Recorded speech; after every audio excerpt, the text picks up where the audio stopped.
Je ne suis pas d'accord avec la phrase de Thorfinn, et de son père d'ailleurs. Et certains diront que Vinland Saga ne s'inscrit pas dans le cadre d'une œuvre politique, mais plus humaine et individuelle, qu'il ne tient qu'à nous de définir nos limites face à la violence, et que la vraie facilité, c'est d'y succomber. Et sincèrement, j'aime cette philosophie.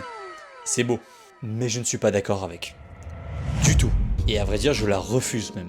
Car cette morale est purement utopique, voire même infantilisante. Parce que même si l'homme peut se détacher de ses pulsions, on ne peut pas lui demander de se détacher de l'engrenage des événements, ni de l'histoire, ni de la communauté à laquelle il appartient. Faire donc abstraction du passé, comme si la violence pouvait être effacée par une simple décision morale individuelle, c'est une forme de déni que j'exècre plutôt profondément, on va dire. Parce que la violence, c'est pas qu'une faute morale, c'est une réponse structurelle au réel, et aussi crue soit-elle, elle répond à quelque chose d'intrinsèque chez l'homme.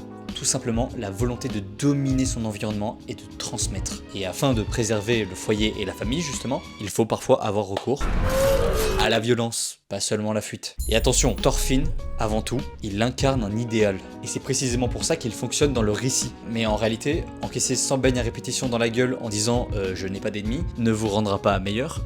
Juste mort. Et hormis le fait que vous seriez en combustion cérébrale à la deuxième patate, personne veut se faire piétiner de la sorte, ni physiquement, ni moralement. Et c'est pourquoi l'acte de violence n'a pas forcément vocation à dominer, mais à protéger son intégrité face à des camps qui n'ont pas les mêmes codes sociaux que nous. Donc ouais, pour maintenir la paix, il faut parfois savoir faire la guerre.